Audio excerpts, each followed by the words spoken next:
Thank you all so much for coming. My name is Colleen Carroll. I am the post-secondary counselor here at Prospect. We have one of me at all of our schools. So you can find your person up there. And before we get started, I just want to tell you a couple of things, point out some things to you, and then we'll get going to reading. So just as a reminder that FAFSA is a graduation requirement as of 21?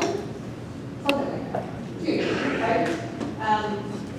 So there is a way to opt out if it comes to that point later, but for now, just consider that. And the purpose of that, I would like to think it's not to tag on anyone, but to make sure that no one is leaving free money on the table.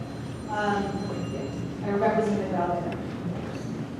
For students that don't have a Social Security number for the state of Illinois, we have the alternative application. So there is an option to get money from the state if your students in the state in Illinois. In order to fill out the FAFSA, you have to create an ID for yourself, your login, and that's an FSA ID. And so the one on the left is where you get your FSA ID. You can also Google FSA ID, and it's an easy FAFSA.gov. It's the easiest thing to remember. And then the one on the right is the Illinois Assistance. It's a state of Illinois organization that the purpose is to help students as their families as they're completing the FAFSA. So each of our schools has ISAC representation. Ours happens to be every Tuesday during our lunch hours here at Prospect. It's at no cost to us because the state of Illinois is paying for this for us. So each of our schools has ISAC assistance. It's just a little different at each school. This is my last little bit. I want to tell you that this is being recorded by our commercial journalism students, and we will post it. All of the post-secondary counselors are going to post this. Our websites look different, but we all have websites that provide you with lots of information about upcoming events and resources and all of that. I'm going to do a really, really fast click here and show you how to get to ours, and it's similar. I've looked through a couple of our district websites, and they're all pretty close in their location. So you go to students, find your school's website, go to students. Ours is Post-Secondary Success Center. Another building is College and Career. Another is Post-Secondary Support. It's all the same idea. Click on that, and then for us to get right to our website. So here we've got things that are upcoming. These are the presentations. The slides are there already. So if you are thinking you want to take pictures of everything, the slides are here. You can find them.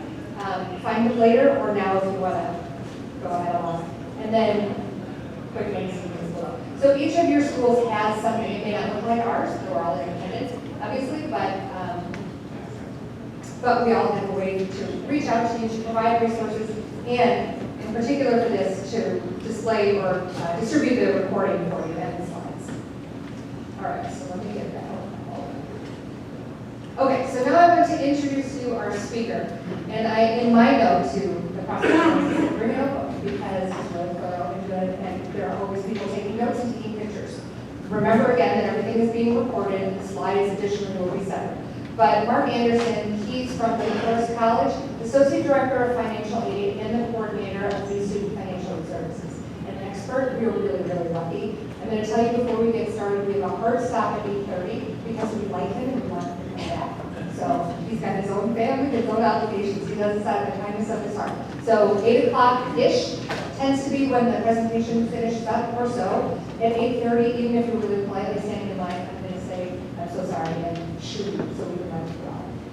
And then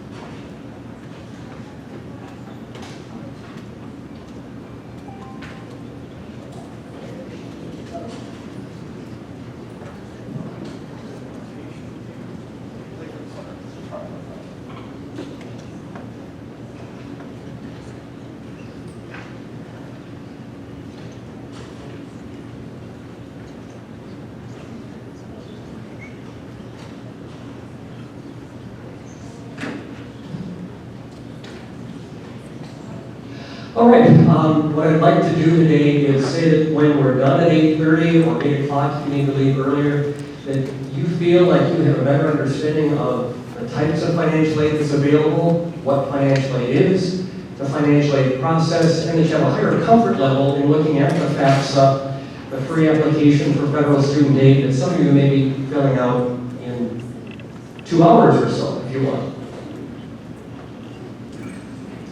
A little bit about me. I've been in Arlington Heights, about 8 minutes from here, for 18 years. We've got 3 Hersey grads, 1 current Hersey High School, I'm sorry, 2. One's a freshman, one's a junior.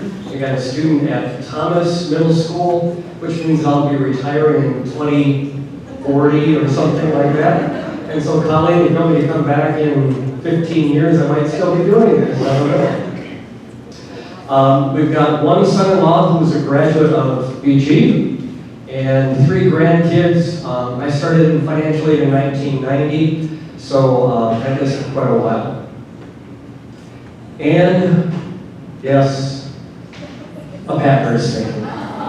Should I leave now? Or? All right. So again, we're going to talk about the types of financial aid, where the money comes from. We're going to talk a little bit about the applications themselves. I'll give you some screenshots so you can get a little bit of an idea of what things will look like. Most of the time we're going to be talking about the FAFSA, but we will touch on the alternative application a little bit more. We'll talk about special circumstances. Different colleges use different terms for this, but it stands for things that are outside the scope of the FAFSA, so that unique circumstances that are specific to your family that aren't nationwide can be factored in some cases. There are a few kind of key terms: Student Aid Index, oftentimes abbreviated SAI, talk about financial need and eligibility for aid. As a financial aid professional and as a parent of 3 college graduates, I like to think it's important to consider several things before you make a decision about financial aid.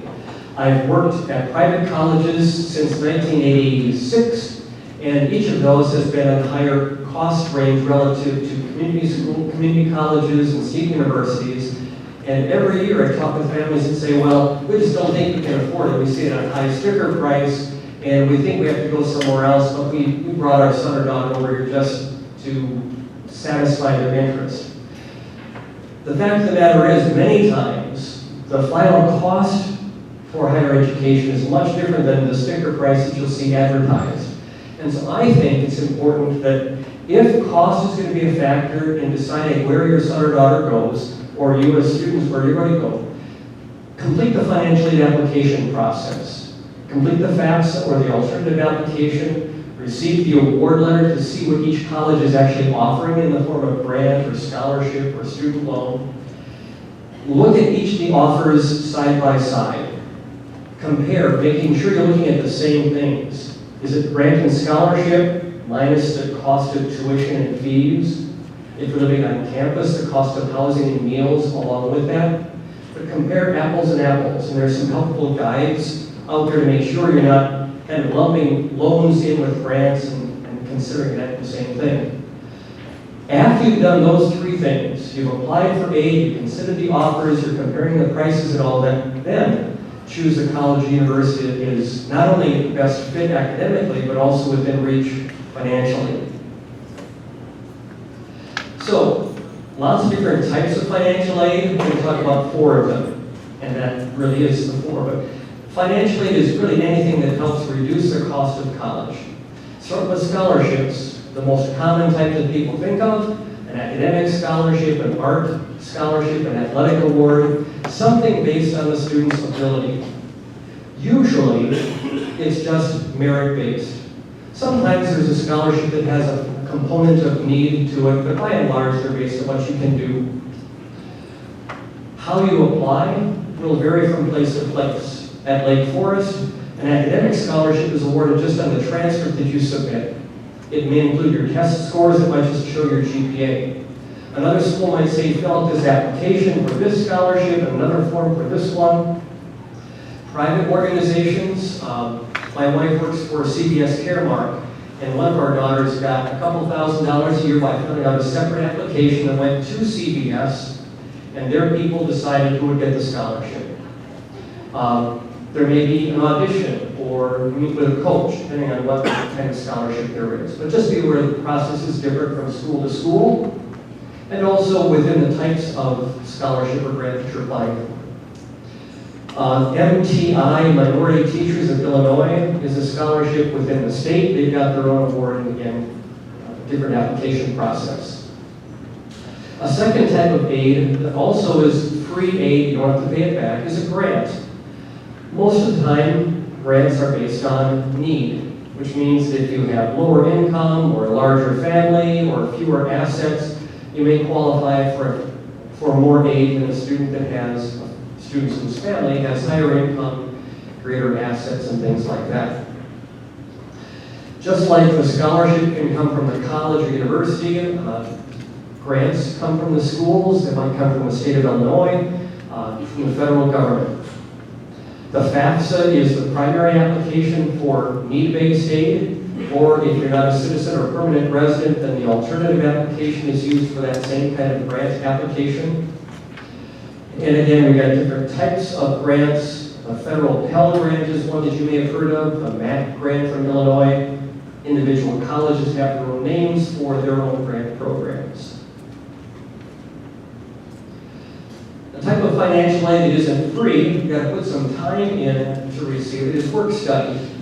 It might be from the federal government, it might be from a college or university. Typically, it's a job on campus, although there might be some places where they have community service and allows the student to work for some place off campus.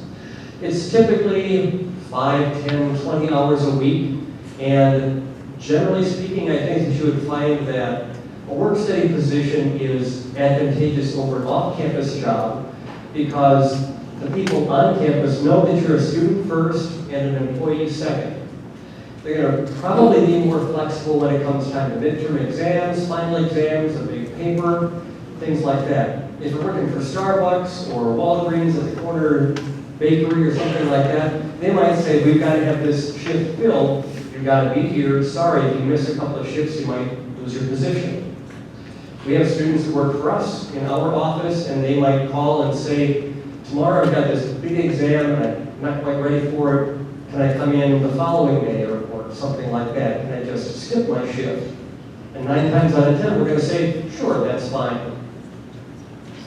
The method of payment can be different from school to school. It might be that they automatically assume you're going to earn some money every month and credit that to your bill after you've earned those hours. You might get a paycheck, you might get an electronic funds transfer to your bank, that kind of thing. And again, in most cases, the FAFSA is the application to determine if you qualify. One of our daughters went to a school on the south part of Chicago, and they offered work study to anybody that wanted a job. At Lake Forest, we give work study to students who live on campus and qualify for federal grants.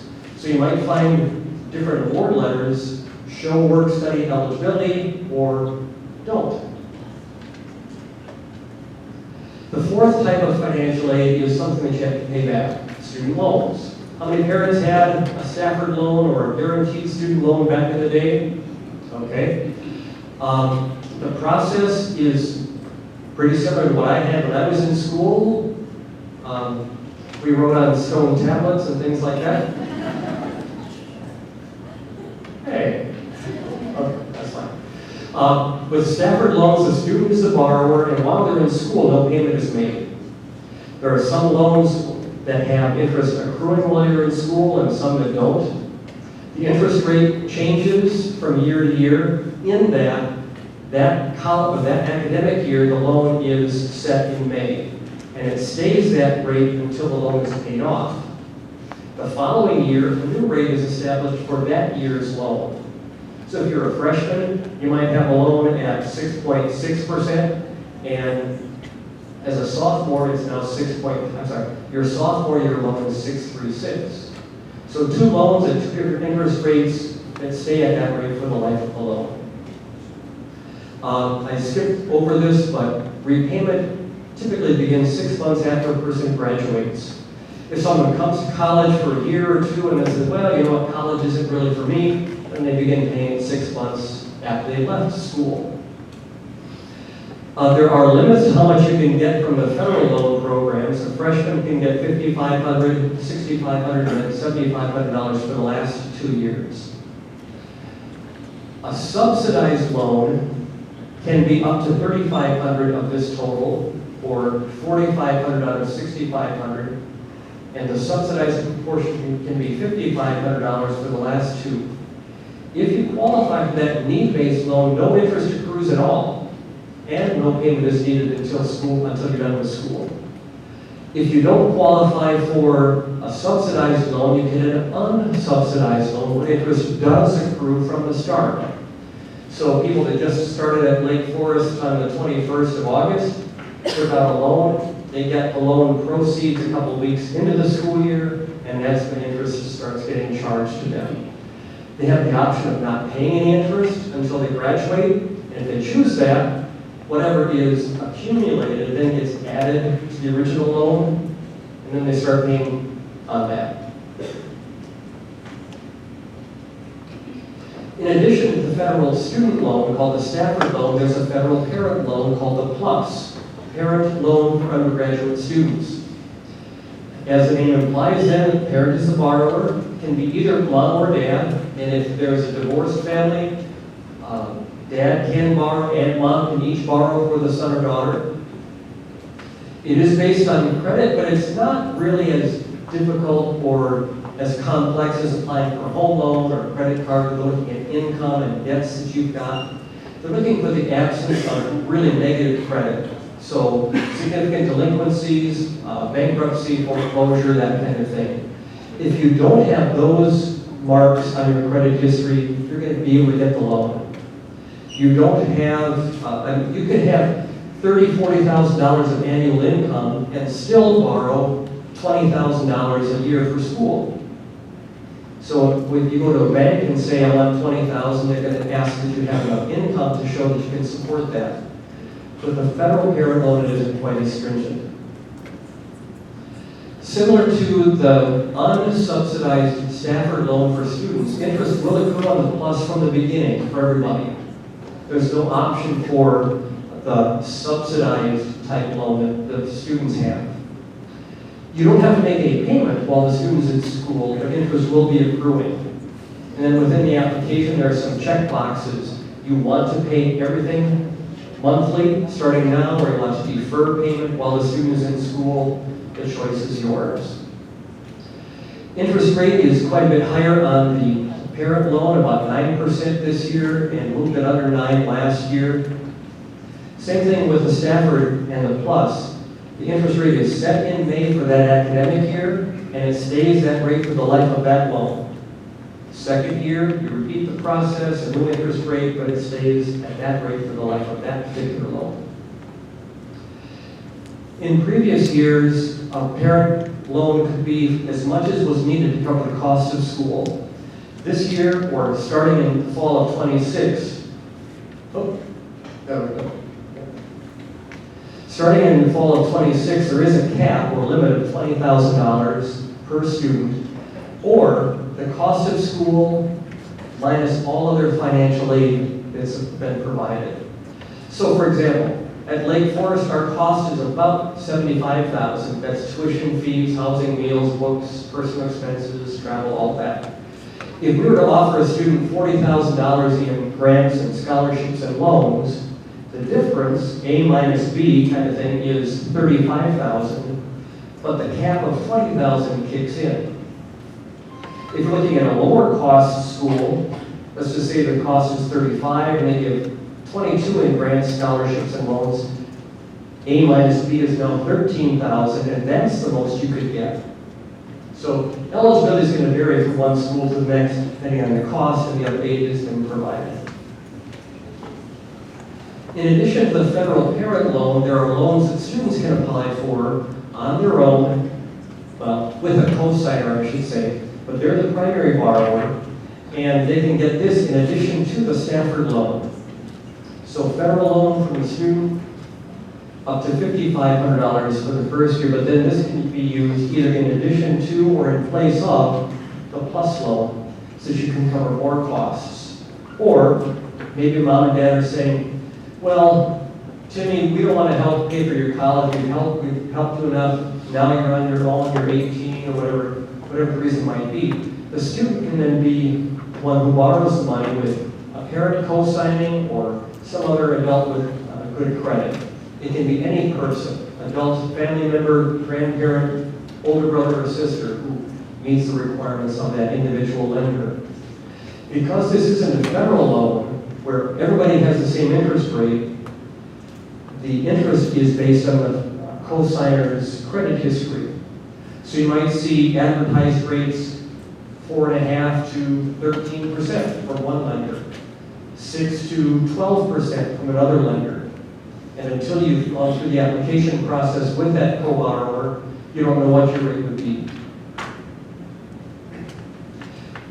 One of the bigger differences is that you can get all that's needed, the cost of school minus all other aid that's been given to the student, and then pay for school that way. So in that earlier example where I showed the limits of the PLUS loan, you could get $35,000 at the higher cost school. At the lower cost school, you're still limited to 13 because cost of school is 35, the aid is 22, and A minus B is at 13,000. Okay, so those are the types of financial aid. How do you go about applying? As Colleen mentioned a little bit ago, the FAFSA or the alternative application is required to graduate unless you say it's cost isn't a factor and you sign off on the waiver. The FAFSA normally is available October 1st. If you've been kind of in the know or you've had a son or daughter in recent years, there was, to be honest, kind of a fiasco with a redesign of the FAFSA 2 years ago. And it was delayed, ridiculously late into the spring, into January, February. Last year they released it in December. This year the target was October 1st, and by gum, the government beat the deadline and they opened it up a few days ago. We just heard about it Monday or Tuesday that it was now available.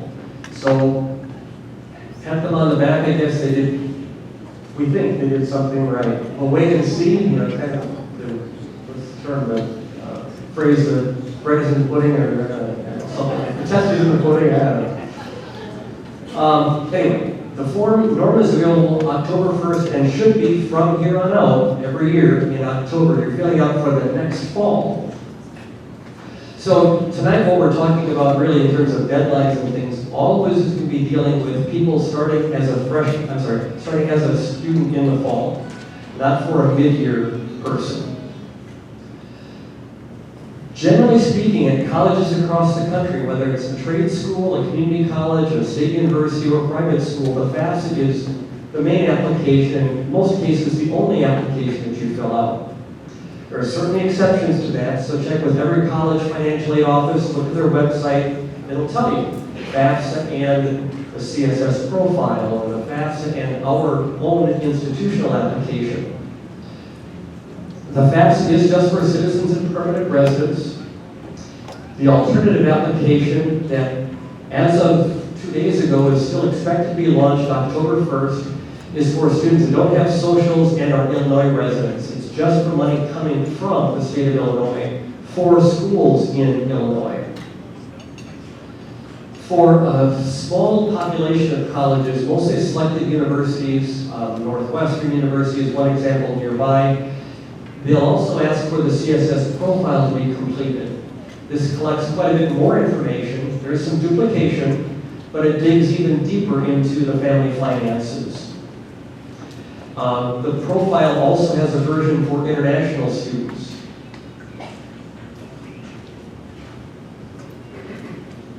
So, what is the FAFSA all about? Why do we need it?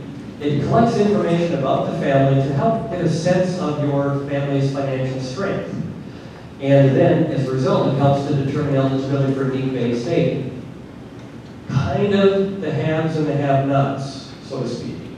If you've got higher income, you may not qualify for a federal grant, but you might get a state grant. If you have very low income, you might get a lot of funding that you don't have to pay back in addition to student loans and things like that. So the FAFSA collects information like household income, and for the fall of 2026, the FAFSA is going to ask about 2024 income. It doesn't ask at all if there's a change in your income. only 2024. The end result of the FAFSA is something called the Student Aid Index. I mentioned it briefly earlier, and SAI is the common abbreviation. It isn't literal, but it gives you a general sense of what the formula says you could pay for 1 year of school. It's not what you will pay, but it's a measure of financial strength. It then determines eligibility for things like the Pell Grant, any need-based aid, whether it's a need-based scholarship or a grant. It also determines if you qualify for subsidized loans, where no interest is accruing while you're in school, versus the unsubsidized loan. And in some cases, it's used for work-study eligibility. So you're asking yourself, what are we getting into? Maybe you've talked with parents, you've talked with a brother or sister-in-law or uncle and cousin, and you've compared notes on this daunting FAFSA. It's been simplified, and that's part of what caused this massive, again, kind of fiasco a couple of years ago. When they said, it's too complex, we want to simplify it. Some federal legislation said it needs to be less intimidating for families. How can we go about doing that? Well, they added, I'm sorry, I won't get into all of that. But bottom line is, for many families, it's less than 50 questions, broken up into a student component and a parent part. And for the last few years now, it's totally separate. Years past, if you did the FAFSA 3 years ago or later, you sit down and you kind of like do part A, and that's the student, and go part B, and that's the parent, and it's all within the same application. In the last few years now, including this year, you've got a student part, you leave that, you sign it, you submit it, and then the parent logs in, and it gets connected to that student's application, but they're doing their own separate part altogether. Okay? And I'll show you some examples of what that's really like. It starts off with a student, and the recommendation is the student sits down, maybe with you next to him if you're the parent, but students, you sit down and you do it yourself first. You invite the parent, and then the parent gets the invitation by email, does their part. Start with the student, then the parent follows up. There are a fairly small number of student financial questions. If you're not a tax filer, you just had some cash income and didn't have to file, you have a fewer number of questions to answer. The student then says, these are the colleges that I want the information to go to. And then the parent jumps on their part, and they've got kind of similarly some very simple general demographic kinds of questions, your social, your date of birth, your email address, and then it gets into 10 or more questions that are financial for the parent. Every situation is a little bit different, but if you look at kind of the traditional two-parent family, all has been married, they file their taxes together, jointly, you answer very few questions manually, and I'll get into that in a bit more detail. But because it's all manually, you just kind of click a yes, I give consent, and then you answer a couple of other questions like savings and investments, and it's almost as simple as that in many cases, and you're done. Okay, so Colleen mentioned and showed a QR code for the FSA or Federal Student Aid ID site. Here's the URL, studentaid.gov/FSAID. Again, you don't need to write it down, but you can. This is something that each student has to have, and mom or dad has also. This is, again, only for the students that have the social, or citizen or permanent resident. Those that don't, if the student does not have the social, they're not filling out the FAFSA.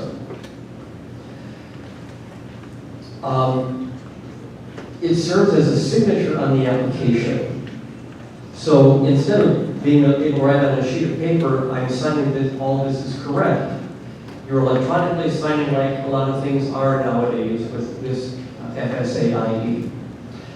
The form of the FSA ID is also used to sign off on a student loan or a parent loan later on, so it's used for those purposes. What else do you need? Student and parent need to have their social, dates of birth, email addresses. And if you don't have a social and you're the parent, but the student does have a social, there's a different way to confirm your identity. I mentioned 2024 income. Most of you, if you file, let's say, that same kind of mom and dad, married, always been married, you don't have to have the tax return in front of you necessarily, but it's not a bad thing to do. If you filed separate tax returns, maybe because that's just the way you always file, or maybe there was a divorce and in 2024 you were married with a different person, filed jointly. Now you've remarried, you each have to file this part of the application kind of separately and do some manual entry. At least you might need to. You also need to know present value of savings accounts, investments, and if you have some types of business or farm, you need to report that. Quick sidebar, for many years, if you had a small business or a family farm, you didn't have to report it on the application. 2 years ago and last year, it was back on. If you had a small business, you got 5 employees, or it's just you then had to report it on the application. It's back to you don't have to report it. Small business, family farm, you don't have to report that value. And then the other thing that students want to pull out is a list of the schools that they plan to apply to. Whether you've applied for admission to that college, been admitted or not, if you're thinking about going to a school, put it down.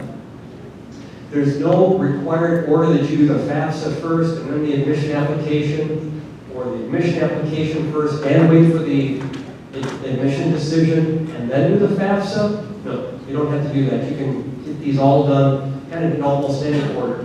But if you're considering a school, put that down on the FAFSA. There's a federal school code for every college, university in the country. If you can't find it on the financial aid homepage or somewhere near that, you can type in by state, and then put down the name of the school, and it finds all the things that they think you might be asking about. Then you select the right one from that list. So you might put Illinois, and you put Illinois State. Well, is it this one, or this one? You pick the right one, and then it loads that information for you.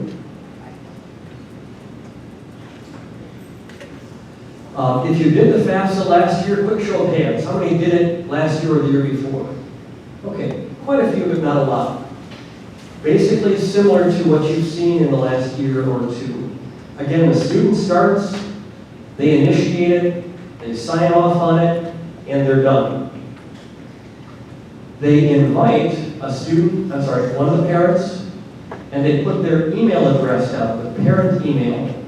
Make sure you've got it right. Double check with mom or dad. Is this the one that I should go to?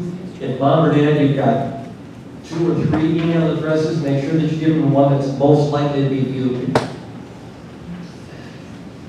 Parent then will be considered a contributor to the application. In some cases, there are 2 contributors, and each one needs to be invited. Other cases, it's just 1. There's an invitation I mentioned. We'll show you a little bit about what that looks like. Mom or dad then goes in, completes their section, they sign it, and then the application is considered complete. It gets submitted, but it's not yet processed. So again, you complete it, you click submit, and then you wait a couple of days or a few days. As you get into the application, sometimes you get hung up on something. Maybe it's your second guessing, maybe something just doesn't sound right. There are online helps built within the application. There are some great Department of Education YouTube videos. Many of them just 2, 3, 5 minutes each, and they talk about a certain section or common question area about the FAFSA. You can contact the individual college financial aid office. We've got people stopping in my office and asking for line-by-line help. We sit down and log in together. That might be an option. Colleen mentioned that you've got an ISAT core rep that's here every Tuesday, and different schools within the district, different days of the week. But they are here free of charge to get to provide help if you want. A few other websites from the government site that I think are helpful. And then also you may find that individual counseling staff at the high school level are able and willing to help. Case-by-case basis, some might feel comfortable, some might refer you to somebody else. So, which parent completes the FAFSA? If there's sometimes only one parent needs to be a contributor. My wife and I have been married for 17 years. We've always filed jointly. I can be the contributor because I kind of do the financial stuff and she doesn't. She will add a few items about herself, but she doesn't need to be invited to the application. Now, many years ago, when we were first married, she had previous marriage, she was a single parent, and then I was filing my tax return as a single guy. We would have had to both be contributors in that case, because now we're married, but in this tax year that they're asking about, we weren't. So it will guide you through. If you're not sure, there's some great little step-by-step helps. Answer this question. Is this true? Yes or no? Next question. Is this one true? Yes or no? It will say, these are the people who will be the contributors. Very clear and helpful in that step-by-step process. If there's a divorce or a separation, the question used to be, which parent did you live with most? That parent is the one that fills out the FAFSA. Not the case now for the last 3 years or so. It's which parent provided the most financial support in the last 12 months, regardless of who you live with, regardless of who is claiming that student on the tax return. Okay? And if you've got things really split down the middle, and parent one provided, and this is divorced or separated situation, dad provided $20,000 a year, and mom provided $20,000 a year, the FAFSA is completed by the parent with a higher income and assets. That's the deal breaker. And again, some really helpful information on this website, FAFSA for Parents, off of studentaid.gov. It'll take you step by step through that, very logical. When you get to the part of the application, whether you're the student or the parent, you have to provide consent to the IRS to release that financial information and kind of dump it into the FAFSA. That's the way that you can speed up the process, simplify it, make it more accurate. Okay? It used to be that everybody manually entered all the values. Or you could choose, I'm going to do this, or I'm going to enter it manually. As of 2 years ago, this is the third year now, you have to provide consent and approval for the IRS to dump that information into the FAFSA, or the student will not be considered for federal financial aid. There are a few exceptions to that, and it will tell you if you can or can't enter manually. But if you say I filed a tax return and you don't give consent, and you try to enter things manually, the student's going to get a message saying, sorry, but you can't get any financial aid. What we do in our office is we write to the student and say, did you mean for that to happen? Maybe it's just a misunderstanding of the question. Okay. I mentioned a few minutes ago that if there was a divorce and a remarriage, and in 2024 you weren't filing together as married, you may need to manually enter some values. You don't have to, there are some other options around it. Just be aware that could happen. Okay, so I took this screenshot 2 days ago and sent it to Colleen because it's now live. This is literal. It is available, not October 1st. Show of hands. Who's going to go home tonight and get into it? All right. One thing that you can, even if you don't want to get started with the FAFSA itself, I would suggest and encourage that each of you, as parents and contributors and students, apply for that FSAID if you haven't already. Do that as the first step. Okay? Everybody needs that. You can hold on to it, keep it in a safe place, put it on your phone. Don't share it with each other, so students shouldn't know what mom or dad's FSAID is, or vice versa. But you do that, and then you can get into the application, start a form on the left, edit a completed form.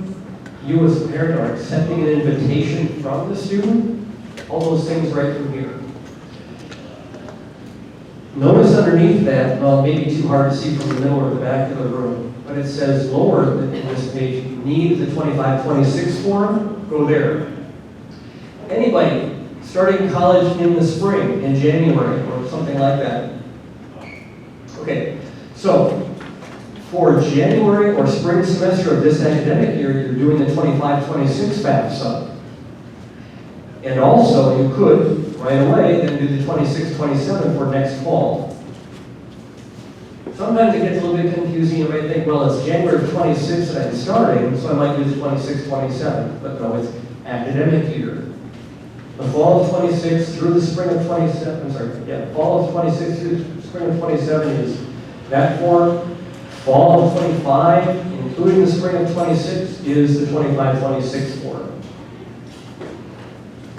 Again, this part of the presentation is just to give you a general sense of what you're going to see. You're not going to be able to read all the text in here, and that's not important, but just kind of get the concept or the flow of things, and hopefully this will give you a higher level of comfort as you get home.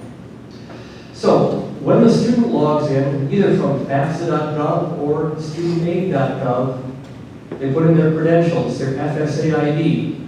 It says, okay, welcome, in this case, Alex. Are you the student or the parent? Then there's a little series of videos that are optional but helpful. So if you're first time at this, I would encourage you to just take the 2 or 3 minutes for each of those little videos, get a better sense of what they're asking about. I mentioned that you have to give consent and approval for the IRS to release the information or you won't get financial aid.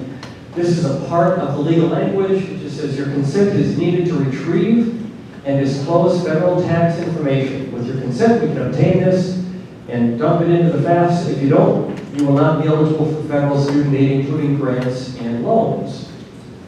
So, you do have to do that, and then they give you some common questions, and once you do that, you either click on the big button that says approve, or there is a tiny button that says decline. If you make a mistake and oops, I went there, you can change it, but everybody should choose approve. So, as you get into the application as the student, and it talks about which parent you live with, or you live with both parents, are they married, are they divorced, that kind of thing, it will allow the student to invite the parent as a contributor. And it will say a contributor is someone who provides information on your application. Who counts as a parent? Invite your parent, put in their email address. I'm going to go back just a quick second. It used to be, years past, that you provide their social, their email address, I think their dates of birth, and they found that was too problematic. So now for this first time this year, you just ask for the parent's email address. The parent will then get an invitation within minutes, and then they can click on the link within that email to take them right into the parent part of the application. It'll say, you are doing this for Alex, and if Alex isn't your child, then don't proceed. There is also a link within the students portion that says you can send this link to the parent directly. So if there's a problem, the parent doesn't get an email for some reason, you can copy and paste that. After the student has said, this is my mailing address, I'll be a freshman, this is my cell phone number, and I'll be a I already said that. They answer their demographic questions, their savings account information, and so on. It gives them a summary and says, you're almost done. The student can then click on any of these individual sections to expand it and see what their answers are to each question, go back and revise if needed, and then continue and submit. Here it says things are almost done, but not quite finished. And the student can see what their status is, and also the status of the parent. So a student can go back in 2 days later and it can say, or it might say, invitation is still sent, or invitation acknowledged, received, parent portion completed, that kind of thing. If you're the parent and you open up your email, click on the inbox, and you see a link from Federal Student Aid, this is the kind of thing you're going to see. Alex started their 26-27 FAFSA and needs your input as a contributor. He has to have your help. So you can't just say, I don't want to pay for his school, I'm not going to do it, he's on his own. If the parent doesn't provide information on that FAFSA, and if that student doesn't meet some pretty rigid requirements for an independent status, the student won't get financial aid either. So just like if you don't provide consent for the tax information to be dumped over, if you as parents don't provide the financial information, the student is stuck.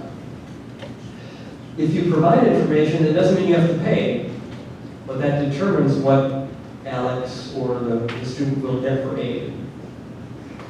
There is this multi-mixed code that can be used to acknowledge that that's the right application. And if you get the wrong student's application, maybe your son is Tom, and you see Alex start the process, you can decline the invitation if you got the wrong person. Similar to the student step-by-step process, you're going to see some initial videos where 2 or 3 minutes will take you through that section of the application. What you need to have, what you're going to be asked to do, and so on. Decline or accept the invitation. Highly, highly, highly encourage you to say accept. If you hit decline, our office will in time send a message to that student saying, sorry, we can't give you any aid because your parent didn't provide the financial information. Nudge them or have them call me if they've got questions or concerns, but you've got to have that. Otherwise, all we can do is give you money from the college itself.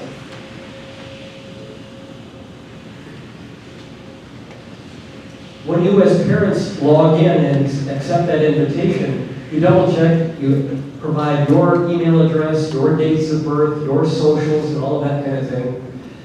It will ask about tax filing status. Did you file a tax return? Yes or no? Did you file a foreign tax return? Can we, or will you give consent and approval to have that information moved? Yes or no? There is one thing that you might need to manually enter, I shouldn't say just one, but for many of you, just a few questions. The family size. Looks at the tax return and pulls out the number of exemptions in 2024. Maybe there's a new family member since 2024. Maybe someone graduated from college and is no longer in the family. Maybe an aunt or uncle came to live with you, or you adopted someone, or there's a new baby in the family. So if the family size now is different than what the number of exemptions were claimed in 2024, you would manually enter that. I've already talked about giving consent and approval. FTI is federal tax information. You enter information about today's savings and checking accounts and today's investment values. And it is as of that day. Let's just suppose it's the 5th of the month and you just got your pay a few days ago, and you know you've got bills to pay. You don't say, well, in 10 days I'm going to have $5,000 less. You've got to put it in as of that date. Now, if you want to wait 6 days after you paid some of the bills, you could. But generally speaking, it isn't going to matter that much because it's only a small percentage of your net worth that's considered in the first place. I haven't looked at the newest formula, but it's somewhere around 5% typically. Not for every family, but about 5% of your net worth is considered available for college for that son or daughter. So if you're getting to that point, you're saying, well, should I wait and file my FAFSA after I pay my month's bills? Probably won't matter that much. Similar to the student, parent gets a chance to see a summary of everything. You can make corrections if you need to. And here, once both student and parent complete their individual sections of the application, it's complete, and then it's going to be processed. It's processed within a couple of days, and the government has actually said, we run the formula, here is your complete student aid report, or student's FAFSA summary report. And as it says here, if you made a mistake or there's something that's missing, they will alert you to that. Just that you get a chance to see it, and again, being familiar is helpful, I think. Whether you're a student or the parent, it gives you a progress bar to say when you're giving consent and you're transferring, they are transferring information from the IRS, it shows you a progress bar.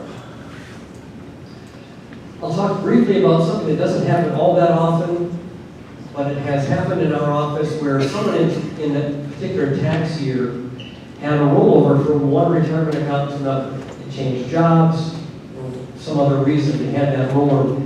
If you had a rollover in 2024, you want to make sure that you there's a question on the FAFSA to identify how much you roll over from one retirement account to another. Otherwise, it's going to appear like you had that extra income and it would be considered useful for school. Since it went from one account to another, it's a taxable event, but that doesn't mean that you've got the money available for college costs.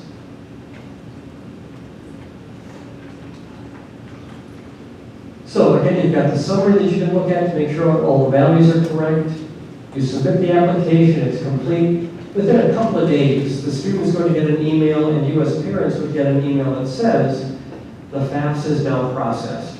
There'll be a link for the student to be able to see the full report.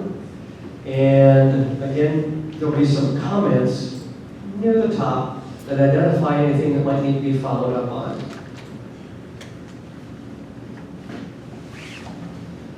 Once the school receives the information, again, you could list up to 20 colleges and universities. Each college or school is going to have a different timeline for doing it. You might download records twice a week. Another school might download twice a day. So it can vary. But generally speaking, in a few days, we get the report and the student gets what's called a FAFSA summary report. A submission summary, rather. Double check to make sure that everything is right.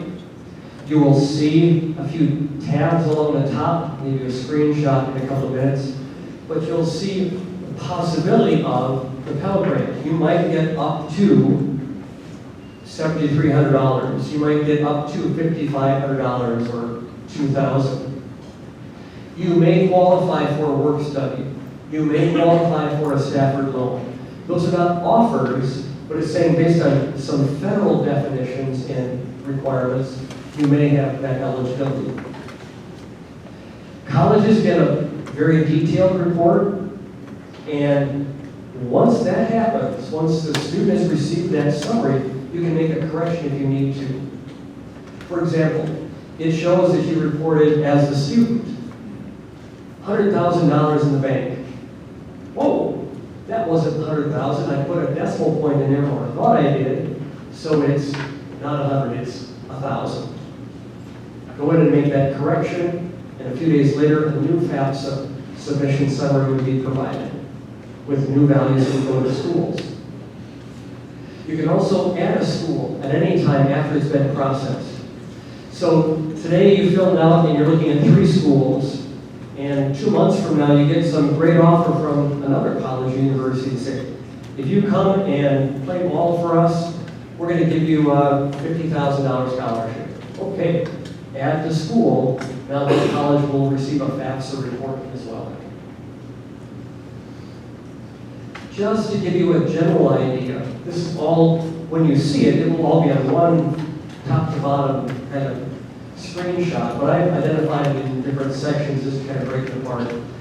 Tabs along the top, eligibility overview, FAFSA form answers, so you can make changes. What schools will get the results, you can double check and see that all the colleges receive the information. Near the top, you're going to see federal Pell Grant. In this case, you are not eligible for a Pell Grant, but you may get other aid. How much you can get in loans? Are you eligible for work study? You may be eligible. This is, again, just a sample shot. It will tell you what the student aid index is. The lower the number, the greater your eligibility. This one shows negative 1,500. That's as low as you can go. You're going to get maximum aid from federal and state sources. If it's $99,999, you can still get aid, but it won't be as much, and it usually won't be in the form of a grant. Near the bottom of that summary page, they say, this is only an estimate. The college itself will be the only place that you get the literal amount and the exact amount that you can count on. Sometimes you need to provide some additional information. Not often, but about 10% of all students across the country would have to fill out something related to what's called verification. Confirm who's in your household. You said there were 5, but maybe there are only 3 exemptions claimed. List the people in the household. Mom, dad signs off on it, sends it back to the school. It might be that there were some values that didn't seem consistent. It might be that you manually entered tax information when you should have used that IRS transfer. So verification or follow-up with the school might be needed. The college university will let you know. I'm going to talk briefly about special circumstances unrelated to the verification. But what else might you need to do? Let's suppose that in 2024, you as one of the parents was working 2 jobs. 2025, you stopped working. Or 2026 in June, you're going to retire. So when the student is going to school in the fall of 2026, your income level is not what it was in 2024. Some colleges and universities will take into account current income or income at the time that you're paying for school instead of the income from 2 years ago. So you could write to the college financial aid office or send an email, make a phone call, and ask, would you consider this situation and how do I document it? At our school, we've got a form for change of income, large medical bills, unusual expenses like financial support of extended family, dependent care, funeral expenses. It might be that you've got multiple family members in college at the same time. How many of you have that in the fall? Okay? The FAFSA asks about it, but it doesn't account for it. I don't really know why it's written into the law that they ask, but they excluded it from the calculation that determines this student aid index. We at Lake Forest will look at that. And if you've got someone going to Northwestern and you as parents are paying $30,000 a year for that or $50,000, we will look at that and consider what you're paying out of pocket and adjust this student aid index and might make you eligible for more aid. If you're paying for tuition at another school, K through 12, now you're a D214 where you've got small fees, but you're not paying tuition. But maybe you've got a son or daughter who's at a school where you're paying $5,000, $8,000, $10,000 a year, K through 12 grades. Or maybe you've got them at daycare. That kind of cost isn't asked on the FAFSA, but it might be taken into account by the individual college. So, at this screen, I've got a few of the kinds of things that might be taken into account. Maybe you as parents are working on a master's degree or PhD or something like that. Maybe you've got really big medical bills. Let the school know, ask how to document it, provide a daytime phone number when you submit that so the college can contact you and say, I want to double check. Would you clarify what you're reporting here? That kind of thing will be helpful in adjusting for those kinds of things. So, the FAFSA is done. The FAFSA shows a student aid index. Let's say 3 different colleges have received the FAFSA. Community college, a state university, and a private school. Vastly different costs. They look at this. Each college financial aid office looks at the cost And this is a term that includes tuition, fees, whether you're on campus or not, an allowance for housing and meals, sometimes called room and board. There'll be allowances for books, personal expenses, travel costs. So even though you've got a whole bunch of types of costs, you've got direct costs that you bill for. That is, the college sends you a bill for tuition and fees if you're living on campus, and housing and meals. And there'll be costs that you need to think about that are not on the bill. The books, the travel back and forth, the parking pass, those things that you buy on your own. But cost of attendance is all those things combined. The student aid index comes from the FAFSA, and the difference between the two is your financial need. So even though there's a big difference between the cost of Lake Forest and University of Illinois and Harvard or CLC, there will also be differences in how much aid you can get. And here's a pretty real-life example of what you might find. Let's suppose that your student aid index is 5,000. 5,000 is subtracted from the cost of each of those schools, and there's a great difference between the need at each of the three schools. At Lake Forest, you get about 50,000 from us, 8,000 from the state, federal grants, federal loans, and work study, totaling 71,000 to go toward the cost of 76. That cost again includes the bill for tuition and fees, housing and meals, which is about 72, and about 4,000 for books and personal notes, those sorts of things.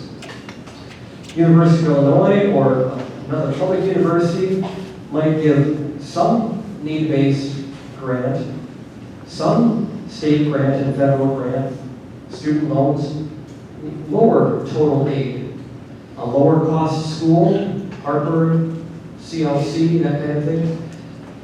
Even though the tuition is much less, tuition is maybe 4,000 or 5,000 out of that 15,000.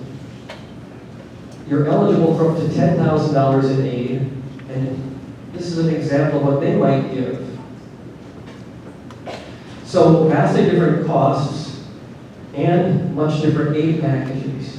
This is part of why I was saying early on, until you get the award letters from each school, you may not know how close to feasible it is to attend any college or university.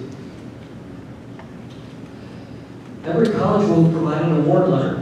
They might mail it, they might email it, they might send it through a student portal, so it's always on their website. But this is what our award letter looks like, with the student's name and kind of a breakdown here. This is where the costs are shown. We say there could be other costs like books and expenses, travel. We show in one box how much they have in grant or scholarship. We show in another box how much they have in loans. And the government has tried to bring some consistency to that. But as you're looking at the award letters, make sure that if you say the bottom line, the total of all they're offering is $60,000, have they blended grants and loans together? And maybe put in a $20,000 parent loan along with $40,000 of other aid that you don't have to pay back. I'm not intentionally misleading you, but showing $60,000 in aid. Wow, great. But then when you think about, oh, grants, that's 40. So not quite as much as I really thought in free money. Okay? That's where the comparison, I think, really needs to be made. In our award letter, we have a link then to what are the scholarships, what are the terms of the grants. Are you assured of that? What happens if you take fewer classes? Those kinds of things. The second page of our award letter says if you use all of this aid, here's how much you'll have to pay. If you only use grants and scholarships, here's how much you'll have to pay. Payment plan information. Information about parent loans or private loans. And then, okay, your FAFSA shows the student aid index, and if you've got special circumstances, let us know. This is just in general to give you a sense of what you might see.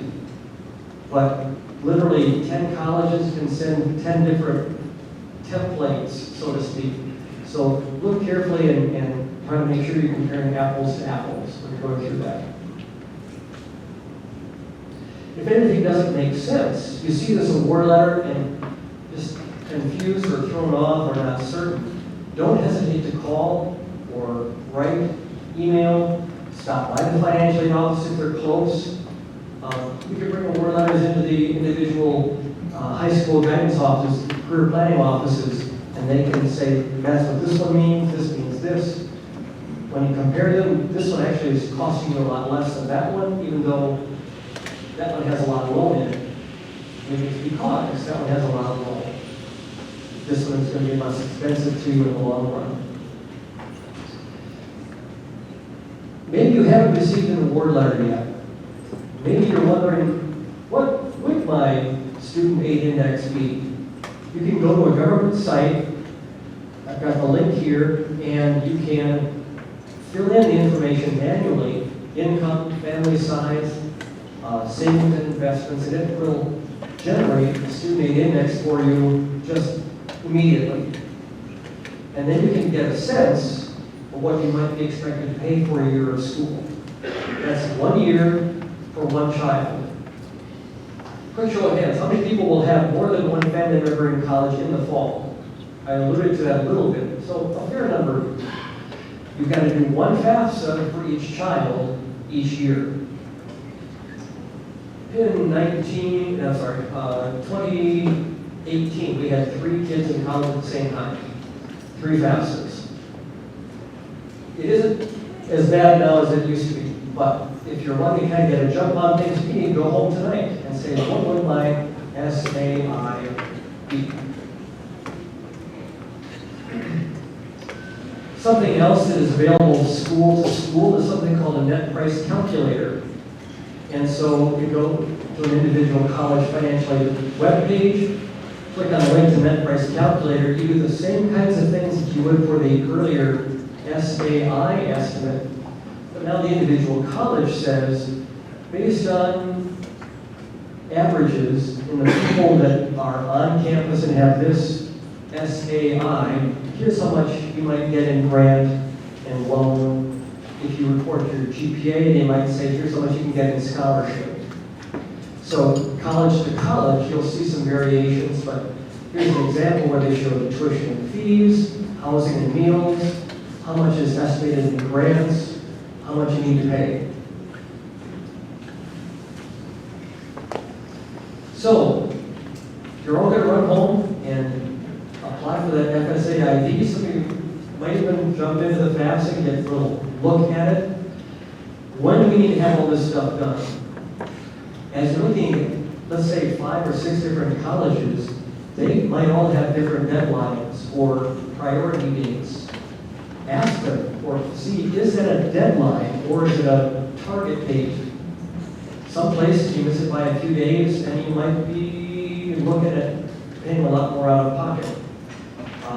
At Lake Forest, we use priority deadlines, not hard and fast. But check and make sure that you know, is this, mark your calendars, your phone calendars, or maybe you've got a big whiteboard. This school has this deadline, and you know all those in advance. The state of Illinois has this MAP grant that can be about $8,000 for 1 year per child. If you miss the deadline by 2 minutes, you've lost out on money. The tough part is they don't know when the deadline will be from year to year because it's based on funds available and projections of how many people they think will qualify and go in state. But I've given you some deadlines from recent years. For the current academic year, it was June 5th. The year before that, late in August, and the year before that, in 23-24, it was a month into the school year in late September. Generally speaking, if you can get it done between October 1st and January 1st, you're probably pretty good at most of the schools. I'm not going to say for everyone. You can check the website and be sure that you know which one is which. An individual high school officer might say, we want to get it done by November 1st. Okay? Generally speaking, you're not going to find a problem between filling out October 1st and October 5th. October 1st to the 15th. There's not going to be this make or break thing. I think you agree that's, yeah. What would you say for prospect students is a target date? October 2nd, okay, so you got a little bit of grace. I would say generally, you could get it done by, you think that's really good. University of Illinois, community colleges, do you know offhand what they target? Just, I did Northwestern, December 1 maybe? December 1 for Northwestern. Bottom line is, look at their website. If you can't find it there, call or email or check with the admissions office. They would also know. But make sure that you do meet those deadlines. The alternative application for students that don't have socials, again, that's only for the schools in Illinois. That is, a student going to a college in Illinois. It's going to be the same as the FAFSA deadline, which we don't know about, but I would say generally speaking, if you're getting out beyond May, the state deadline might come up real fast. So don't push that one. We are typically told about a week beforehand. And so we send a blast out to everybody who hasn't yet filed the FAFSA. I had about 8 or 10 students that lost out on $8,000 a piece because they just didn't check their email and all that kind of stuff.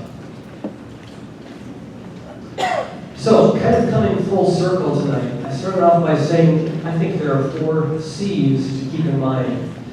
Complete the application of the financial aid process. Consider what the schools have to offer. You should never choose a school based on cost alone. And you should never look at a school to say, well, this is where I want to go. This is, my dad went here, or they've got a great mascot. What school is going to prepare? I've heard it before. What school is going to prepare you best for the career that you want to get into? Placement rates, internship opportunities, closeness to the faculty, doing research, things like that. Along with the cost, compare the numbers and make sure that you're looking at, my suggestion, tuition and fees, housing and meals, minus grants and scholarships. That's how much you've got to pay. Now you can borrow some of that or borrow all of it, but you can't know what your real number is when you're looking at those items. If you're living off campus, but in an apartment, how much is that apartment going to cost? That's part of the cost of going to school. Living at home, you can save a whole bunch of money. So then look at just tuition and fees, minus the grants and scholarships. And that's how much you're going to pay out of pocket. Then, you know what school is going to prepare you, get you placed in the career that you want to get into, or prepare you for graduate school, that kind of thing, and you know how much it's going to cost, then choose a school that is feasible financially also. My email address is here, anderson@lakeforest.edu. If you want, you can shoot me an email. Put D214 in the subject line, and if it goes into my spam folder, I can catch it a couple times a week. I can't answer specific questions about University of Illinois or Northwestern or University of Wisconsin, but I can give you some general guidance on stuff, and I can say how we handle things at Lake Forest. I have a second mic, so I can run around. And I just looked it up for early decision. Northwestern CSS profile is December 1. That says January. You mentioned there are 20 slots for schools. What if the child goes out the slots and is important and then decides to apply to different schools? How do you add the schools? So you got 20 slots in the FAFSA for 20 schools, and a day later when it add 2 or 5, you pull 2 off and put 2 more in. You can put 20 more in and take 20 off. Those first 20 schools still have access to the original application. Now you got 40 schools that have all the data. The difference would be if you added 20 schools and you make a change the day later, like my savings account wasn't 100,000, it was 1,000. Those first schools wouldn't know about it, but the second schools would. If you had 20 and you took off 2 and put 2 on, only the 2 that you took off wouldn't know that you made a change. So this whole thing exactly is submitted and get this SCI index, and you can still go around this have to use a digit FAFSA to remove the school certificate? Only after you've completed the FAFSA and the student has received confirmation it's been processed, then you can make changes manually. You can make 10 changes if you needed to, if you found 10 mistakes or something like that. If you get to 3 or 4 times you're making a correction, maybe call the school and get some help, because getting 10 can just muddle things up a lot. Second question. You mentioned to put the cash, like on the day, how's it traced? Is this somehow traced, how much you have in the bank account? Like how they can know that you have this particular amount on that particular day? Is there a way for a school or someone else to double check and see if you actually have that much in the bank? We're not going to know. Now, you might find a school that is seeing your tax return. Maybe for some reason they need to collect that tax return. And you show $1,000 of interest. And you show $500 in the bank. Red flag. Okay. Either you got really, really good investments or you made a mistake. So it could happen, but the probability is really, really low. I saw a hand. Okay. Sorry. Once you get an acceptance letter from a college, about how long should you expect for the financial aid information to come through? That can be all over the place. At Lake Forest, we try to have something out within 2 weeks, and oftentimes it's 1 week. There are times in the year, though, when we have 500 people admitted at a time. It takes us a little bit longer than that, but it's pretty close. Now, Colleen, maybe you can speak to a big state university. Do they wait until maybe a month or a couple months before you get the award letter? Yeah, it really varies school by school. I know last year kids were waiting a very long time. So we're hoping this year with the rollout being earlier that the packages are going to come out earlier, but I don't have a good. Bottom line, it can really vary. And I know there were some places where we were waiting for a student to decide, are you going to come to Lake Forest? And 2 months later, they still hadn't received an award letter from some other school. So it could be quite a wait. Is the enrollment map grant and FAFSA all one process or 2 separate processes? The FAFSA is the application to get the MAP grant. So it's built into that. If you do the FAFSA, you'll automatically be considered for it. The parents create the account, each parent create an account or just one? Generally speaking, it's good to have each parent creating their FSA ID. So either one can jump in and make corrections if they need to. In our household, my wife is not all that comfortable on the computer and financial stuff. She's great at other things, but she would defer to me and say, Mark, you just take care of it. So it depends on your household. Okay, and the parent income is based on 2024. 2024. What about the student income? Same thing, also 2024, and current assets. Income from 2 years ago, but as of today, what's in the bank, what's in investments, that kind of thing. Colleen, can you come here with the mic? Okay. I don't know where I heard it, but I thought I heard that if you wait till the gas station moves out on some things, is that true? It can mean losing out on aid. For example, the MAP grant. If somebody did the FAFSA on June 6th, they lost $8,000.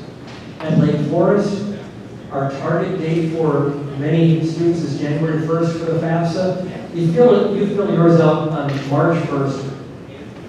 We're going to give you the same amount of aid. You just have to wait longer to get that notice of how much the aid will be. State universities, an individual scholarship application, those might be hard and fast, and you can lose out on some funds. Yeah. Do you recycle FAFSA ID from the previous file? Can you reuse the FSA ID? If you're the parent, and okay, Krista went to Hersey in 2012 and graduated from college in 2016. I can still use, and I would still use the same FSA ID I had for her way back then. Each student has their own, and it stays with them for life. If they go on to grad school 10 years from now, parents, that FSA ID is yours forever. If you've forgotten it, there's a web page you can go to. I've forgotten my FSA ID. What's my username? Type that in. Here's a link to reset your password, like most things are available now. It stays with you for life. Married couple, each have their own ID. Does it really matter which one's on there for a child? And if you have multiple children, should it be the same person straight across the board? If you've been married, let's just say for the last 5 years, doesn't matter which one is, either one can be the contributor. And either one can provide that, you use the FSA ID. Multiple children, you can have, dad could be doing a FAFSA for one, and mom can do the FAFSA for the other two. That won't matter. For current college students, you stated For the first, what? For current college students, you said the FAFSA was June 5th. It was due June 5th for the Pell? For this academic year, to receive the MAP grant, you had to have a FAFSA in by June 5th to be given money for fall or spring semester of this year. Okay, and if she was to log into her FAFSA account, she should be able to see if she applied. The FAFSA won't tell you if you get the MAP grant, only the individual college or the state agency, ISAC, ISAC,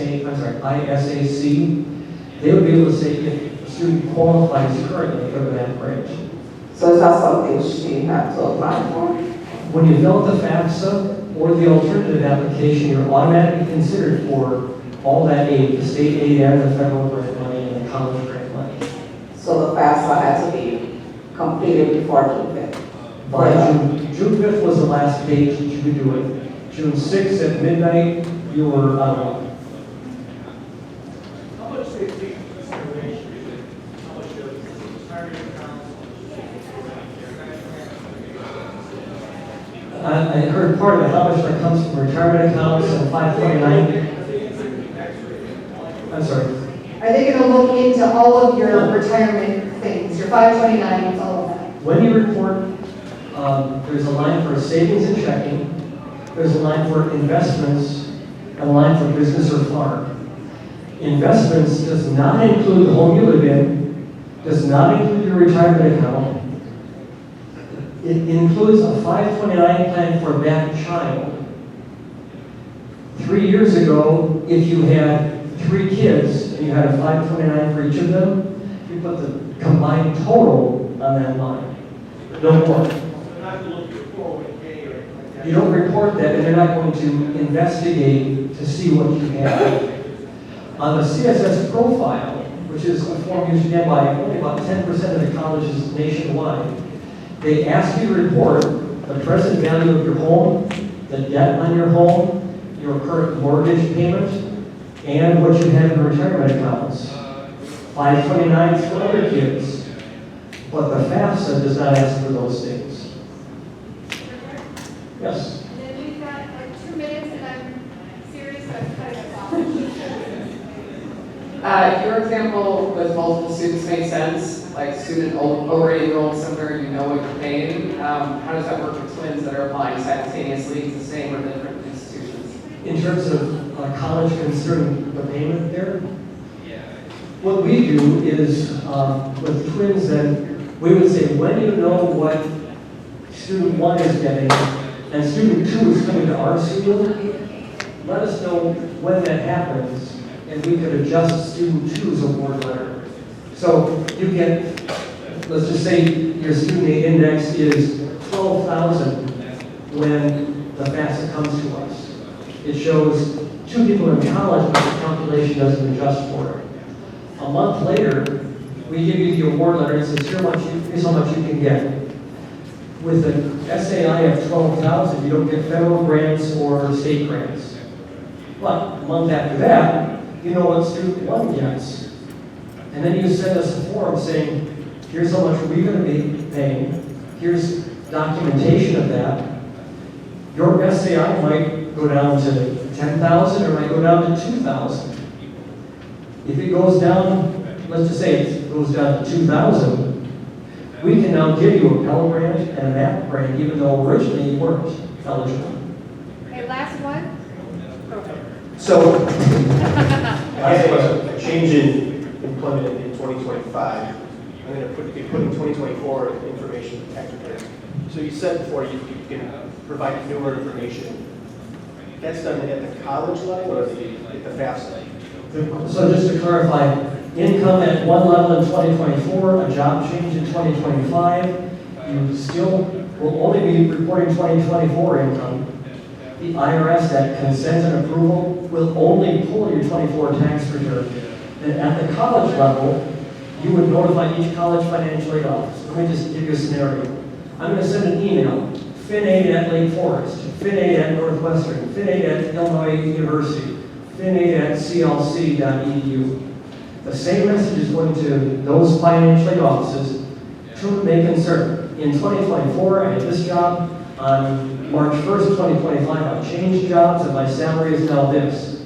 Will you account for that? And if so, how do I document it? Now, 5 colleges say, here's our form, maybe 4 different forms, or just give us the specifics of your new household income. Your income might have changed.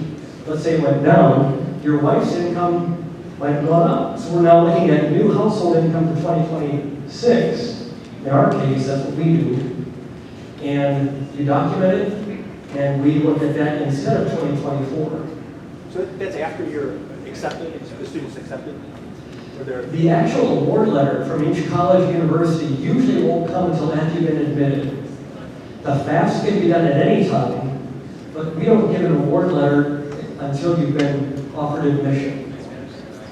So yes, you have to wait for that much to happen, but you don't have to wait to submit that kind of change. Let's say you apply today, you're doing the FAFSA tomorrow. You can write the email tomorrow night to those colleges and say, what do I do? And each college can send you that 2 weeks from now or 3 months from now, you get the admission letter. Then the school will act on it. Oh, I got this change of income form from John Smith's family. I'm going to look at that along with the FAFSA, and we do the recompute. Thank you all so much. No more questions tonight, but please contact your